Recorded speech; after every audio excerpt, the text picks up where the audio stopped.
會嘅數字，過去3個學年，全港過千間中小學裏邊，只有16間有提供宿舍服務，當中8間係直資。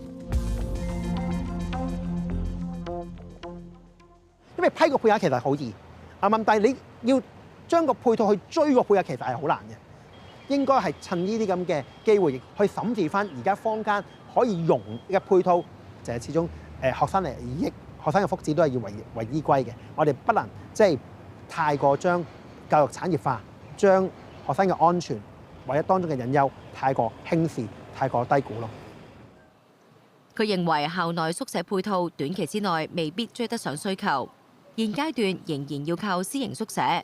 建議由業界牽頭引入認證機制，規管校外學生宿舍。